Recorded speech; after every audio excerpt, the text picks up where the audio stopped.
जैसा गुरु वैसा चेला।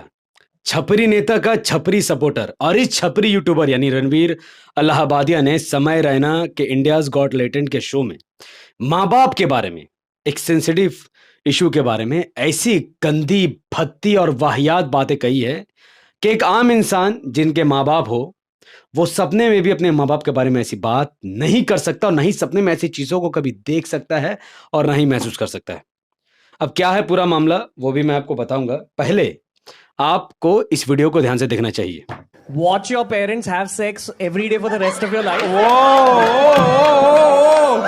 क्या हो गया रणवीर भाई को? और अपने अपने पकड़ लीजिए तुरंत। और would you join in once and समझ stop में it नहीं आया forever? कुछ? चलो मैं आपको हिंदी में भी कहूंगा तो खराब लगेगा, मैं आपको इंग्लिश में उर्दू में बता देता हूँ। ये एक लेटेंट शो है, इंडियाज गॉट लेटेंट, एक कॉमेडी शो, एक नॉनवेज टाइप की कॉमेडी इसमें होती है, भद्दी टाइप की कॉमेडी। ये शो किसका है? ये समय रायना का है। समय रायना कौन है? कश्मीरी हिंदू, खुद को कहता है मैं कश्मीरी हिंदू हूँ, मुझे मुसलमानों ने क्यों निकाला, ये सब बात ये अपने शो में करता है, कॉमेडी के तौर पर ही पर करता है। तो एक कश्मीरी हिंदू का एक शो है जिसका नाम है इंडियाज गॉट लेटेंट। उस कश्मीरी हिंदू के शो में एक रणवीर अलाहाबादिया नाम का एक यूट्यूबर है जिसके करोड़ों फॉलोअर हैं सोशल मीडिया में, यानी करोड़ों देश के लोग उसको फॉलो करते हैं। वो व्यक्ति कश्मीरी हिंदू के शो में कहता है कि क्या तुम अपने माँ बाप को हमबस्तरी करते हुए देखना चाहोगे?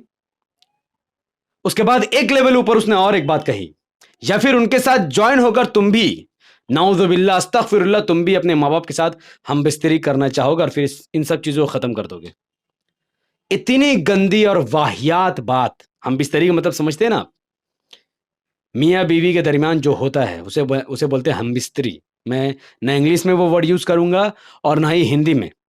हमबिस्तरी ऐसा वर्ड है जो सिर्फ खास करके पढ़े लिखे मुसलमान ही इसको जानेंगे, अदरवाइज मुसलमान भी बहुत सारे ये वर्ड नहीं जानते। तो अब सोचो, माँ बाप का एक ऐसा अमल जो चार दीवारी में होता है, यानी थर्ड पर्सन छोड़िए, अपना औलाद घर में रहता है, आदमी सोचता नहीं है कि यार मेरे माँ बाप क्या कर रहा है, इस लेवल की कोई सोच नहीं रखता। पर रणवीर अलाहाबादिया एक प्राइवेट चीज को पब्लिक के सामने बात कर रहा है, वो भी किसके बारे में? माँ बाप के बारे में।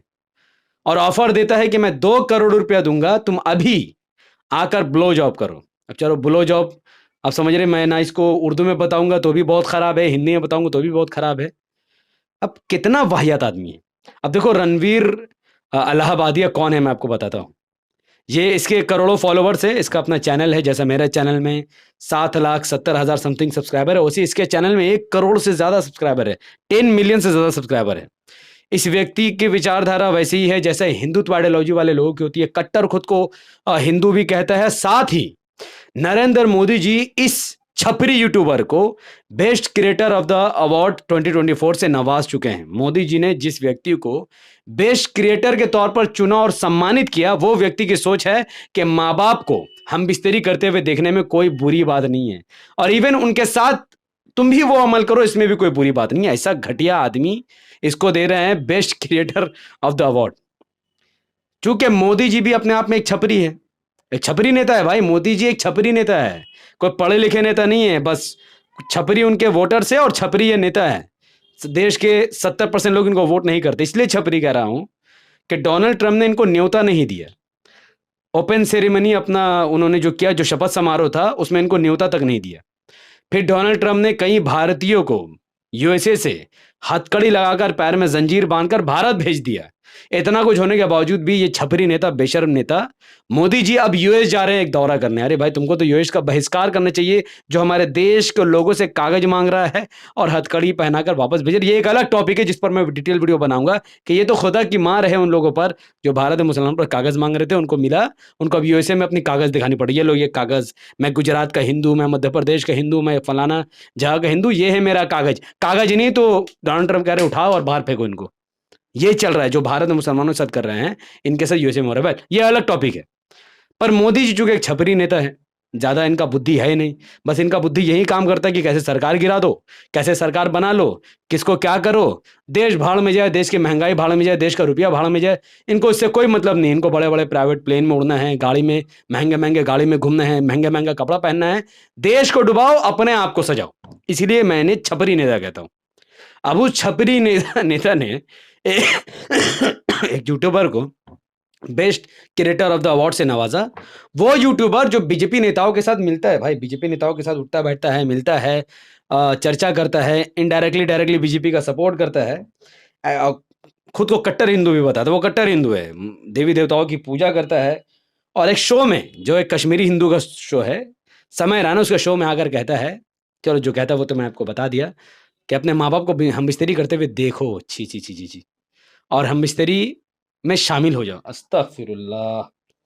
तो अब भैया इस पर एफआईआर हो गई है। एफआईआर समय रैना पर हुई, एफआईआर रणवीर अलाहाबादिया पर हुई, और भी कुछ लोग थे उस शो में, चूंकि उन्होंने कुछ नहीं कहा, और वो लोग ऐसे भद्दे है भी नहीं, ना ही उनका ताल्लुक बीजेपी से है। आशीष चंचलानी भी उस शो में था, पर उसका ताल्लुक बीजेपी से नहीं है, ना ही कोई नेता से है। वो अपना काम से काम मतलब रहता है, और इतना वल्गर भी कॉमेडी वो नहीं करता है, तो इसीलिए उस पर एफआईआर नहीं है, इन पर हुई है। एफआईआर होने के बाद रणवीर अलाहाबादिया किस तरीके से माफी मांग रहा है, वो मैं आपको दिखाना चाहूंगा। My comment wasn't just inappropriate, it wasn't even funny. Comedy is not my forte. I'm just here to say sorry. Many of you asked if this is how I wish to use my platform, and obviously this is not how I wish to use it. I'm not going to give any context or justification or reasoning behind whatever happened. I'm just here for an apology. I personally had a lapse in judgment. It wasn't cool on my part. तो देखिए, कहने का लब्बो लबाब ये है कि जो बातें इसने कही है, ये इन बातों को कोई मतलब नहीं बनता है। प्रैक्टिकल वर्ल्ड में कोई ऐसा छिछोरा औलाद या संतान नहीं है जो अपने माँ बाप को हम बिस्तरी करते हुए देखना चाहेगा, ऐसा कोई नहीं है दुनिया में। इसने ये बात क्यों कही, ये समझने वाली बात है। चूंकि इसके 1 करोड़ सब्सक्राइबर है, तो ये काफ़ी फूल चुका है अंदर से। प्लस मोदी जी ने अवार्ड दे दिया, तो ये और ज़्यादा फूल चुका है।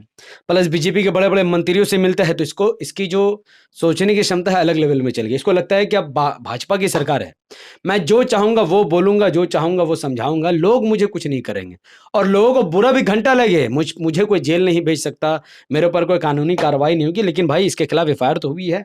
हाँ, ये जेल जाएगा नहीं जाएगा ये एक अलग बात है, क्योंकि देवेंद्र फडणवीस जो मुंबई के इस वक्त चीफ मिनिस्टर हैं महाराष्ट्र के, वो कह रहे हैं कि नहीं, एक्शन तो होना चाहिए। अरे भाई, तुम सीएम हैं, तुम्हारी सरकार है, तो फिर तुम एक बार पुलिस को बोलो, वो अरेस्ट कर लेगा तुरंत, लिखित में एफआईआर कर दो।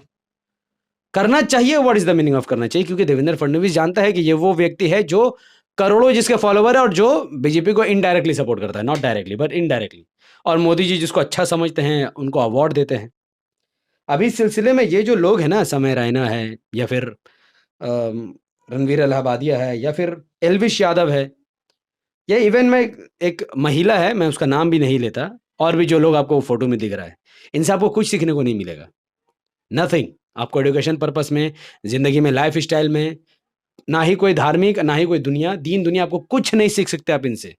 आप बस इनको देखकर हंस सकते हैं, और जो चीज़ ये लोग आपके दिमाग में बैठा देंगे वो चीज़ आप सोच सकते हैं, क्योंकि रणवीर अलाहाबादिया ने जो कहा वो आपके दिमाग में चलेगा, घूमेगा, आपको डिस्टर्ब करेगा, मेंटली डिस्टर्ब करेगा, क्योंकि ये चीज़ें साइकोलॉजिकल इफेक्ट करती हैं। तो इनको देखना बंद करो, इनको बिल्कुल मत देखो। ऐसे लोगों को देखो जो आपको एजुकेशन प्रोवाइड करते हैं, जो आपको ज़िंदगी जीने का तरीका सिखाते हैं, माँ बाप का सम्मान करने का सिखाते हैं, हक और इंसाफ की लड़ाई में तमीज़ आपको सिखाते हैं कि आपको किसका साथ देना है, ना कि इन लोगों का। खैर, इनके तो करोड़ों सब्सक्राइबर हैं। अब बात अमानतुल्लाह खान की, इन पर एफआईआर हो गई है। अब क्यों हुई है? क्योंकि इसने पुलिस के साथ धक्का मुक्की किया था, ऐसा इल्ज़ाम है। लेकिन ये वीडियो मैं अमानतुल्लाह खान को इसलिए इंक्लूड कर रहा हूँ क्योंकि अभी भी दिल्ली इलेक्शन खत्म हुआ है। अब अमानतुल्लाह खान कह रहा है कि ओवैसी साहब की वजह से पूरे बीजेपी की सरकार बन गई। अरे बेवकूफ़ आदमी, मतलब दिमाग बोल के कोई चीज़ होता है। जिस कांग्रेस ने वोट काट कर बीजेपी की सरकार बनाई, उस कांग्रेस के खिलाफ कम और ओवैसी साहब के खिलाफ ज़्यादा बोल रहा है। हालांकि दिल्ली के मुसलमान और देश का मुसलमान समझ गया कि ओवैसी साहब का बीजेपी से कोई लेने देने नहीं है। असल वोट कटवा बीजेपी एजेंट आम आदमी पार्टी और कांग्रेस है, जो दोनों एक दूसरे से लड़कर बीजेपी की सरकार बना रही है। लेकिन ये इसलिए जहर उगल रहा है क्योंकि इसकी फटी हुई है। क्यों फटी हुई है? इसका जो ओखला सीट है ना, उसमें इसको लगा कि एमआईएम 2000-3000 वोट लेगी, मेरा क्या है, मैं तो जीतता रहूंगा। पर एमआईएम ने 39,000 वोट ले लिए। पहली बार चुनाव लड़के जब एमआईएम ने 39,000 वोट ले लिए, यानी 2030 के विधानसभा इलेक्शन दिल्ली में ओखला सीट से एमआईएम अप्रोक्स 60-70-80 हजार वोट ले लेगी, और इसकी सीट गई। इसीलिए आज से तैयारी कर रहा है। हर रोज उस हिसाब पर ब्लेम लगाओ, हर रोज उस हिसाब के बारे में उल्टा सीधा कहो। ना इसे साफ सफाई करवाना है, ना इसे पानी पहुंचाना, ना ही, और इसकी सरकार भी तो नहीं बनी। ये तो अपने लोगों से कह रहा था कि आम आदमी पार्टी को वोट दो, वही सरकार बनेगी, एमआईएम 2 सीट जीत कर क्या कर लेगी। अब ये तो जीत गया, पर आम आदमी पार्टी की सरकार ही नहीं बनी, तो इसका तो वोट, आम आदमी पार्टी को वोट देने वाले हर मुसलमान का वोट तो वेस्ट हो चुका है। तो बेचारा मरता क्या ना करता। बोलते हैं डूबते को तिनके का सहारा काफ़ी है, तो इसके लिए एमआईएम एक तिनका बनी हुई है, पर कोई फ़ायदा नहीं है, ये डूब रहा है और डूबता ही रहेगा। तो इस वीडियो से अगर आप ज़रा सा भी मेरी बातों से इत्तेफाक रखते हैं, यानी आपको मानना है कि नहीं ये बातें तो सही है, ऐसे लोगों को नहीं देखना चाहिए, अमानतुल्लाह खान या जो कुछ भी मैं आपको समझा रहा हूँ, और आप समझ कर दूसरों को समझाना चाहते हैं तो इस वीडियो को शेयर कीजिए, लाइक कीजिए, कमेंट कीजिए। हाँ, कमेंट पर ज़रूर बताइए कि रणवीर अलाहाबादिया को जेल में जाना चाहिए या फिर बीजेपी सरकार इसको बचा लेगी। जो आपका मन है आप कमेंट पर डाल सकते हैं। फ्रीडम ऑफ स्पीच का अधिकार सबको है, बट आपको दूसरे की लाइफ पर बोलने का अधिकार बिल्कुल भी नहीं है। जिनका घर आपके पैसे से नहीं चलता, हाँ, लेकिन मोदी जी का घर हमारे पैसे से चलता है, इसलिए मैं मोदी जी को छपरी बोल सकता हूँ। लेकिन क्या आप अपने पड़ोसी को छपरी बोल सकते हैं? नहीं बोल सकते हैं। आप अपने भाइयों को छपरी बोल सकते हैं? नहीं बोल सकते। अपने दोस्तों को नहीं बोल सकते हैं। किसी धार्मिक लोगों को नहीं बोल सकते, क्योंकि आपका पैसा जहाँ लग रहा है आप उसी को बोल सकते हैं जिसका कनेक्शन आपसे है। जिसका घर आपके पैसों से नहीं चलता, आपको बिल्कुल भी आज़ादी नहीं है कि आप उनको उल्टे-सीधा बकें। समझ में आया?